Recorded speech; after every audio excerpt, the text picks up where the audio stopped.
Shalom Bapak Ibu Saudara yang dikasihi oleh Tuhan. Mari kita memulai ibadah kita. Mari kita memuji Tuhan. Mari kita memuliakan Tuhan. Haleluya.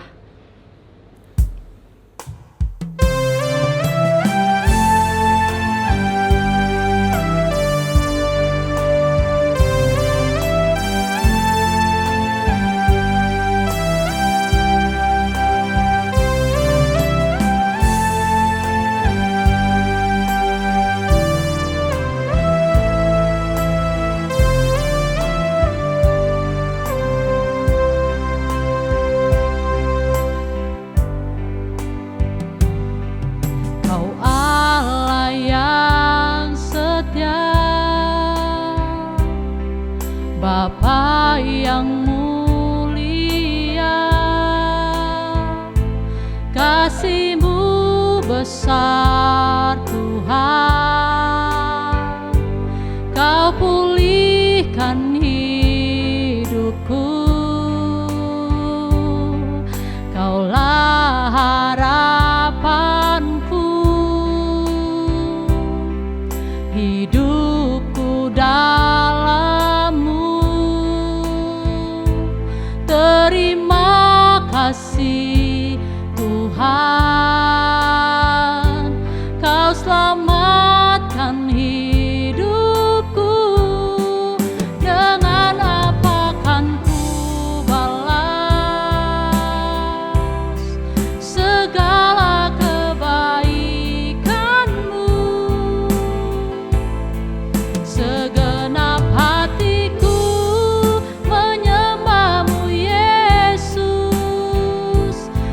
bersyukur padamu.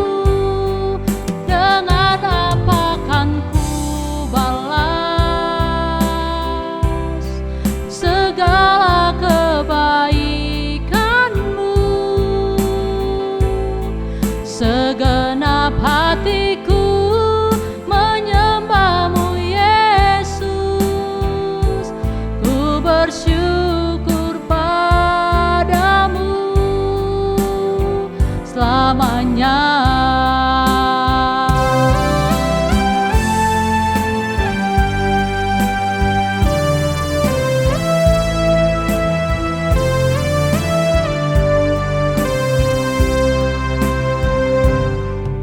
Kau Allah yang setia,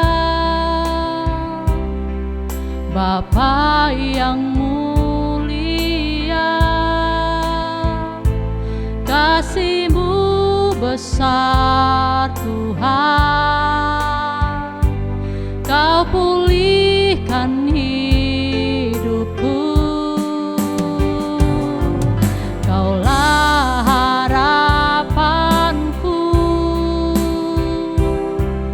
hidupku dalam-Mu. Terima kasih Tuhan, Kau selamatkan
Shalom Bapak Ibu Saudara yang saya kasihi dalam Tuhan. Selamat hari Minggu, selamat beribadah. Hari ini saya ingin membagikan kebenaran firman Tuhan yang terdapat di dalam 1 Timotius 5 ayat 8. Demikianlah firman Tuhan. Tetapi jika ada seorang yang tidak memeliharakan sanak saudaranya, apalagi seisi rumahnya, orang itu murtad dan lebih buruk dari orang yang tidak beriman. Tema kita hari ini peduli keluarga. Nah, Bapak Ibu Saudara yang saya kasih dalam Tuhan, kita sudah simak bersama firman Tuhan yang barusan kita baca bersama-sama di dalam 1 Timotius 5 ayat 8. Jadi, kalau ada seseorang yang tidak peduli terhadap keluarga, tidak memelihara alias masa bodoh, tidak memberi nafkah. Nah, dia dikatakan di dalam firman Tuhan yang barusan kita baca bersama, sama dengan orang yang murtad dan lebih buruk daripada orang yang tidak beriman. Baik. Jadi Bapak Ibu Saudara yang saya kasih dalam Tuhan, mungkin kita pikir kalau kita nggak memelihara keluarga, khususnya bapak-bapak yang ada di sini, cuek-cuek aja atau masa bodoh. Dah saya mah lagi begini, memang begini, harap maklum. Nggak bisa seperti itu. Jadi harus ada usaha, berdoa supaya Tuhan buka jalan untuk memelihara keluarga seisi rumah.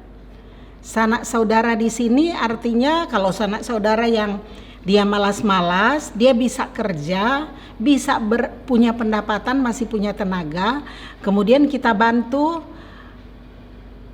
Pas kita juga nggak punya tapi kita cari, usahakan pinjem, kemudian kita berutang dan akhirnya kita kelilit utang. Dan dia gara-gara bantu saudara yang saya sebutkan tadi, dia sebetulnya masih bisa cari uang, masih bisa berpenghasilan. Nah, itu namanya salah sendiri, menanggung utang. Kalau kita jadi penanggung utang, kita yang kena hukuman. Jadi kita harus garis bawahi, orang sanak saudara yang kita pelihara benar-benar dia butuh. Misalnya kita punya saudara dia lumpuh atau dia sakit, lalu benar-benar nggak ada biaya, ya kita bisa bantu.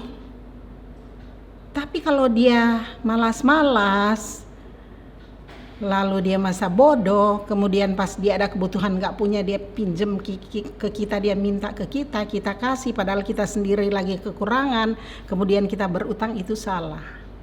Itu namanya penanggung utang. Yang dimaksud Tuhan harus memelihara sanak saudara dan seisi rumah, benar-benar tanggung jawab dari orang tua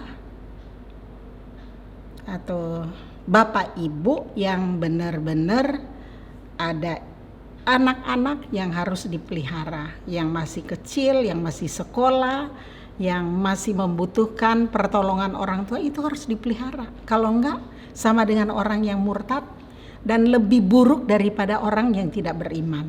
Nah itu. Jadi Bapak Ibu Saudara, ketika kita mendengarkan firman Tuhan ini, saya berharap kita mau meresponinya, mulai perbaiki dalam keluarga. Apalagi kalau kita berutang, hidup dalam utang gara-gara nolong saudara,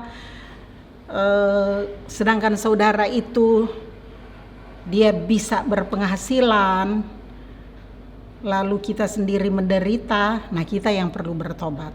Berarti kita nggak mendidik bagi saudara kita yang benar-benar dia masih punya tenaga.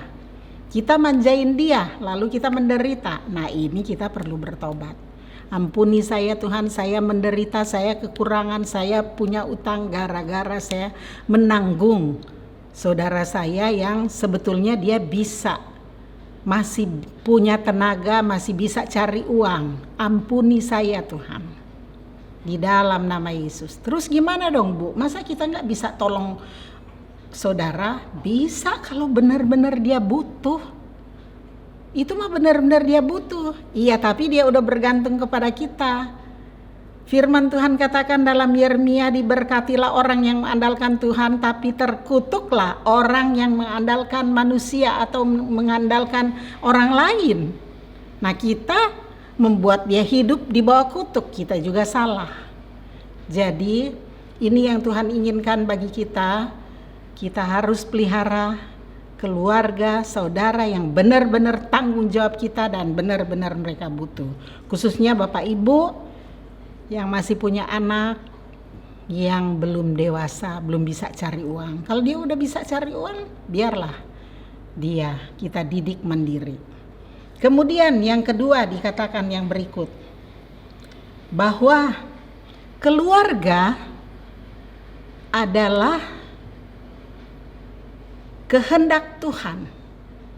Tuhan menciptakan keluarga, lembaga yang pertama adalah keluarga.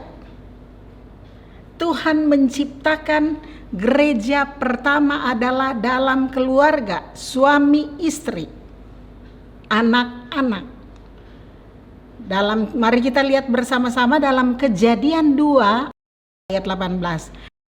Tuhan Allah berfirman, tidak baik kalau manusia itu seorang diri saja. Aku akan menjadikan penolong baginya yang sepadan dengan dia. Nah, ini dalam Kejadian 2 ayat 18. Memang rencana Tuhan untuk membentuk lembaga keluarga gereja yang pertama adalah keluarga, suami istri. Ketika kejadian Adam dan Hawa, Tuhan melihat Adam kesepian, harus diciptakan penolong yaitu Hawa. Nah, jadi keluarga itu mendirikan keluarga suami istri, laki-laki dan perempuan yang saling tertarik, saling mencintai, kemudian mereka masuk dalam rumah nikah yang kudus. Itu lembaga keluarga yang Tuhan inginkan. Nah, itu yang perlu keluarga inti, inilah yang perlu kita perhatikan dan pelihara. Kalau kita ada lebih, baru boleh memperhatikan orang lain atau saudara yang lain. Karena kehendak Tuhan dalam keluarga, semua hidup harmonis satu dengan yang lain, bukan menderita akibat punya utang nolong orang lain. Jadi kita perlu garis bawahi ini. Kemudian yang berikut, dalam 1 Timotius 3 ayat 5, demikianlah firman Tuhan. Jikalau seorang tidak tahu mengepalai keluarganya sendiri, bagaimanakah ia dapat mengurus jemaat Allah? Demikianlah firman Tuhan. Kesuksesan pelayanan di luar dimulai dari keluarga. Seorang suami yang berhasil dalam pelayanan, dalam karirnya, dimulai dari keluarga. Kalau istrinya, anak-anaknya tidak mendukung, pasti gagal. Mungkin secara materi kita lihat dia sukses, tapi dalam hubungan suami istri, orang tua dan anak berantakan, tidak pernah mengalami kasih sayang yang harmonis yang dari Tuhan. Sedangkan yang Tuhan inginkan bahwa pelayanan kita mulai dari keluarga. Caranya gimana? Saling memperhatikan satu dengan yang lainnya. Orang tua memperhatikan anak, mengasihi anak, merawat mulai dari kecil sampai dewasa. Kalau dia udah dewasa, didik mandiri, suruh cari uang sendiri. Waktu dia masih kecil kita harus perhatikan, rawat, biayai, penuhi kebutuhan dia. Tapi setelah dia besar mulai didik mandiri, suruh dia cari uang, dilatih, didampingi, baru dilepas. Kita perlu kasih nilai-nilai firman Tuhan, pelihara dengan cara mendidik, memberikan firman Tuhan, ajak berdoa, ajak mesbah keluarga, lalu kasih nilai-nilai firman Tuhan, diajar etika. Karena anak-anak zaman sekarang saya lihat kurang dalam etika dan attitude terhadap orang tua. Banyak juga orang tua zaman sekarang tidak mengerti anak-anak yang zaman now, zaman milenial. Sehingga kalau ngomong gak pernah nyambung. Ini hasil pelayanan konseling saya sama Bapak, sering kali terjadi. Lalu gimana dong caranya? Ya Bapak Ibu yang sudah berbeda generasi, mulai memperhatikan, pelajari, oh anak-anak milenial mereka pengennya kayak gimana. Ya gak ada salahnya kita tahu, sehingga kita bisa nyambung ngobrol dengan mereka. Lalu anak-anak juga zaman milenial jangan bilang ke orang tuanya kolot, malas gak pernah nyambung. Sabar, kasih penjelasan. Maaf Pak, maksud aku begini. Kecuali kalau udah dikasih tahu juga nggak ngerti, ya sudah, berdoa biar Tuhan kasih Yesus yang mempersatukan sehingga jauh dari roh pemecah. Nah kalau orang tua dan anak hubungannya udah nggak harmonis, anak cari pelarian di luar, pasti nggak beres hidupnya. Dan orang tua kehilangan wibawa terhadap anak. Nah ini orang tua harus perbaiki. Mulai datang kepada Tuhan. Tuhan ini saya, ampuni kalau waktu yang lalu saya mendidik anak saya salah. Saya mau serahkan dia ke dalam tangan. Saya minta Tuhan tolong supaya kami memperbaiki, berikan kekuatan untuk kami memperbaiki kesalahan-kesalahan zaman dahulu. Lalu dengan anak kita serahkan kepada Tuhan. Anaknya juga berdoa, Tuhan ampuni. Saya seolah-olah gak pernah nyambung dengan orang tua. Tolong Tuhan, saya pengen nyambung. Kasih bahasa kasih, mungkin bahasa milenial dan bahasa dulu udah gak nyambung. Tapi bahasa kasih dari Tuhan Yesus bisa nyambung.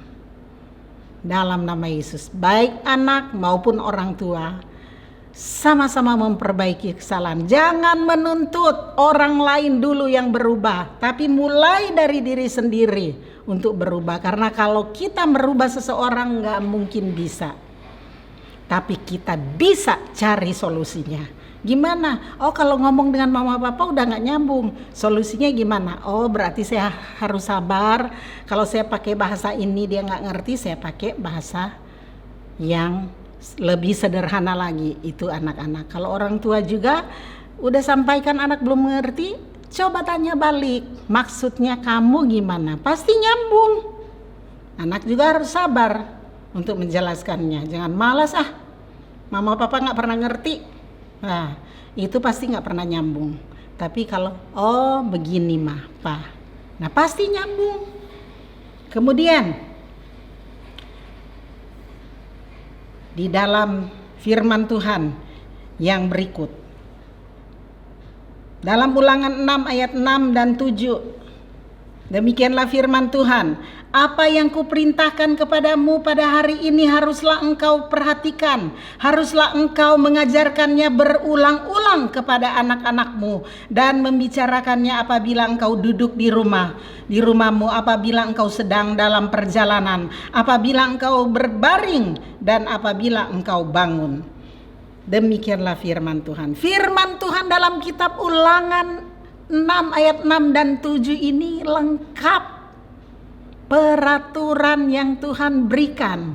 Nah kita ini anggota keluarga kerajaan Allah, berarti kita harus hidup sesuai dengan peraturan kerajaan Allah, yaitu firman Tuhan yang tercatat dalam Alkitab. Itu suara Tuhan 100% yang wajib, yang harus dipatuhi oleh semua kita anggota kerajaan Allah.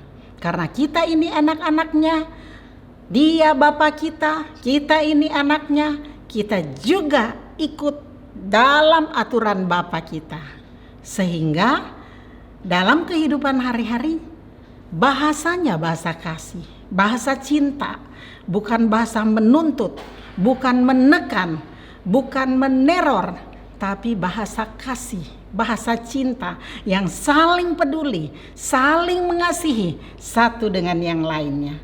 Saya percaya masalah apapun yang terjadi dalam hidup, dalam keluarga yang Tuhan izinkan, kalau kita sama-sama saling memperhatikan, saling mengasihi, maka masalah apapun pasti dapat diselesaikan.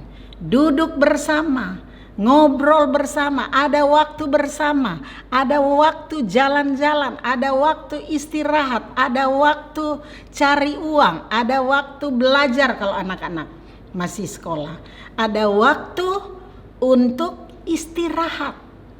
Karena Tuhan menciptakan dunia ini 6 hari lamanya, hari ke-7 dia beristirahat. Nah kita juga jangan terus sibuk gak pugu. Hamba Tuhan sibuk pelayanan, jadwalnya padat sehingga gak ada waktu untuk keluarga. Akhirnya anak-anaknya berantakan, gak bisa menopang. Lalu kita salahkan, gak ngerti kamu ya, malu-maluin mama papa. Nah padahal kita sendiri tidak pernah invest waktu dengan anak-anak kita. Nah saya berbicara ini karena saya sendiri sudah lakukan bersama Bapak. Kami waktu anak-anak masih kecil kami selalu invest waktu. Seminggu sekali kami tidak pelayanan setiap hari Senin. Kami sediakan waktu kami buat anak-anak. Pagi-pagi mereka berangkat sekolah kami antar, kemudian kami jemput. Pulang pas jemput kami bukan pulang ke rumah tapi kami bawa berenang. Temenin berenang seharian. Jadi ada waktu untuk bersama-sama anak-anak. Udah gitu ada waktu juga mesbah keluarga. Dari kecil sudah dikasih nilai-nilai firman Tuhan. Makanya setelah besar dia mengerti untuk menjalankan nilai-nilai firman Tuhan. Meskipun banyak masalah yang dia hadapi dalam kehidupan bermasyarakat, tapi dia tahu solusi yang dia harus ambil harus bagaimana, dijauhkan dari hal-hal yang tidak diinginkan oleh Tuhan. Kalaupun dia ada salah dan dalam bertindak, dalam mengambil keputusan, dia cepat sadar dan bertobat, berubah, tidak jauh atau tidak dalam jatuhnya, tapi ketika jatuh itu tidak jatuh tergeletak, tapi kemudian bangkit lagi. Ini yang Tuhan inginkan bagi keluarga saudara bersaudara. Karena kesuksesan pelayanan di luar, kesuksesan dalam kita berkarya dalam dunia sekuler, itu tergantung bagaimana kita sukses dalam keluarga. Suami istri saling mendukung, orang tua dan anak saling menopang, saling mengasihi, saling memperhatikan. Semua punya waktu, karena firman Tuhan dikatakan dalam Ulangan, bicarakan firman Tuhan itu pada waktu berjalan, pada waktu duduk, pada waktu berdiri. Artinya setiap saat dalam perjalanan bicarakan. Saya sama Pak Karo, saya saksikan hal ini karena dari kecil anak-anak kami lakukan ini. Kalau lagi jalan-jalan, ya firman yang walaupun gak bilang Ulangan sekian ayat sekian, Efesus sekian ayat sekian, bukan, tapi kita udah hafal kata-katanya, kita kasih nilai-nilai. Misalnya waktu jalan-jalan, anak saya waktu itu, enak ya Mi, saya pernah ajak naik bis kota, enak ya Mi, naik bis kota bisa pemandangannya bagus. Padahal waktu itu kita lagi di proses Tuhan untuk keuangan, jual motor. Kemudian hasil Vespa waktu itu saya ingat, jual Vespa dan hasilnya diserahkan semua ke gereja karena gereja lagi butuh pembangunan rumah. Bukan gereja ini, gereja yang dulu Tuhan izinkan kami bertumbuh di sana. Dan saya sama Pak Karo sehati kasih. Orang lain bilang, iman sih iman, kasih persembahan sih kasih persembahan, tapi konyol, masa naik bis kota. Saya gak dengar itu suara manusia dan suara yang meruntuhkan. Tapi saya sama Pak Karo sehati sepakat, ada dorongan dari Roh Kudus untuk mempersembahkan semuanya, gak boleh tahan. Nah setelah kami taat melakukannya, Pertama kali kami dapat penghiburan dari anak-anak. Bilangnya enak naik bis kota. Padahal sebetulnya kan enak kendaraan sendiri. Kemudian yang berikut, Tuhan tidak pernah berutang kepada orang yang benar-benar mengasihi dia dengan cara memberi apa yang Tuhan minta. Tuhan minta kita memberi persembahan di rumah Tuhan, lagi pembangunan. Nggak lama kemudian Bapak Ibu Saudara kami dapat mujizat. Ada mobil yang Tuhan kasih, yaitu mobil Kijang. Coba kalau saya sama Bapak nggak nurut. Kita kasih Vespa, Tuhan kasih Kijang. Wah, kalau mau cerita banyak sekali bagaimana mujizat Tuhan ketika kami taat. Kalau Tuhan suruh untuk menolong, memberi, kita harus memberi, menolong orang yang benar-benar butuh, memberi di tempat, menabur di tempat yang subur, jangan yang gersang. Nah, yang gersang itu yang contoh saya tadi di atas, nolong orang tapi buat dia malas, buat dia hidup di bawah kutuk, padahal dia bisa cari uang, dia sudah ngandalin kita. Nah, itu tempat gersang namanya. Nggak baik buat dia dan nggak baik buat kita. Buat dia hidup di bawah kutuk, dan buat kita sendiri menderita, berutang, harus bayar karena menanggung, menolong dia. Kan menolong orang, Bu, ada yang bilang gitu sama saya. Iya, nolongnya salah, saya bilang. Nah, jadi Bapak Ibu Saudara yang saya kasih dalam Tuhan, biarlah firman Tuhan yang saya sudah bagikan ini benar-benar kita responi untuk kita praktekkan dalam kehidupan kita hari lepas hari. Di dalam nama Yesus, Tuhan Yesus memberkati. Bapak Ibu Saudara yang saya kasih dalam Tuhan, mari kita berdoa. Tuhan Yesus, kami mengucap syukur untuk kebenaran firman Tuhan yang sudah kami dengar bersama-sama. Ajar kami Tuhan untuk memelihara keluarga kami, bahkan saudara-saudara kami yang benar-benar membutuhkan. Dan kami mau berdoa dalam nama Yesus, ampuni kami Tuhan kalau waktu-waktu yang lalu kami salah dalam mempraktikkan firman Tuhan. Kami mengabaikan keluarga inti kami dan kami lebih memperhatikan orang lain. Ampuni kami Tuhan, di dalam nama Yesus. Ajar kami melakukan kebenaran firman Tuhan, karena kami tahu lembaga yang pertama kali Engkau bentuk adalah keluarga. Oleh sebab itu kami harus serius untuk memelihara keluarga kami dalam nama Yesus. Demikian juga kami mau berdoa Tuhan, biarlah Engkau sendiri yang menolong, berkati pekerjaan Bapak Ibu, keluarga demi keluarga, bahkan pelayanan mereka, anak-anak yang sekolah, berkati studi mereka, kuliah mereka dalam nama Yesus. Dana-dana yang dibutuhkan Kau yang penuhi dalam nama Yesus. Ajar kami sebagai orang tua untuk membicarakan firman Tuhan pada saat kami duduk, pada saat kami berdiri, pada saat kami berjalan, di dalam perjalanan, pada saat kami mau tidur, kami membicarakan firman Tuhan, sehingga itu termeterai di hati, di dalam hidup anak-anak kami, dalam seisi rumah kami, sehingga kami hidup sesuai dengan peraturan kerajaan Allah, karena kami adalah anggota kerajaan Allah. Terima kasih Tuhan, berkati firman Tuhan yang sudah kami dengar bersama. Berikan hak kami hati yang taat untuk melakukannya, meresponinya dalam hidup kami. Di dalam nama Yesus kami berdoa dan mengucap syukur. Haleluya. Amin. Kita sudah mendengarkan firman Tuhan yang luar biasa. Biarlah firman Tuhan yang kita barusan dengar memberikan kita kekuatan yang baru, sehingga kita selalu bersemangat di dalam hidup kita.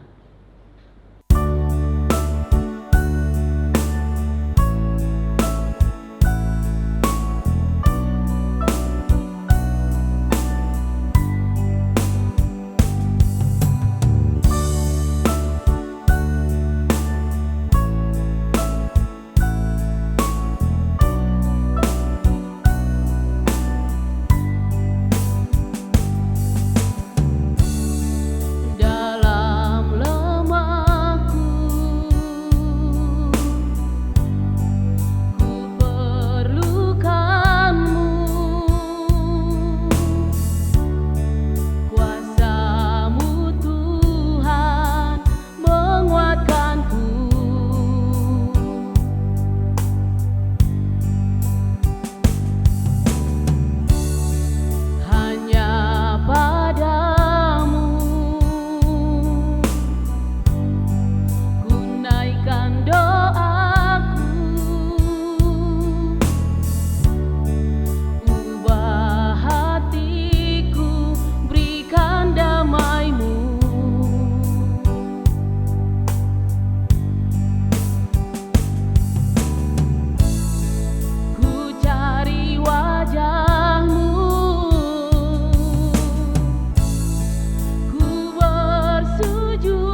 Bapak Ibu Saudara yang saya kasihi, tibalah saatnya kita menerima berkat dari Tuhan. Angkatlah kedua belah tanganmu, terimalah berkat Tuhan.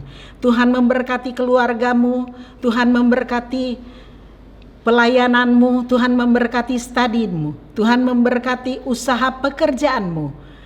Di dalam nama Tuhan Yesus, biarlah damai sejahtera dari Allah Bapa, kasih sayang dari Tuhan Yesus Kristus, serta persekutuannya dengan Roh Kudus menghibur, menguatkan, bahkan menyertai saudara dari sekarang sampai selama-lamanya, sampai Tuhan Yesus menjemput kita kali yang kedua. Semua orang percaya katakan amin.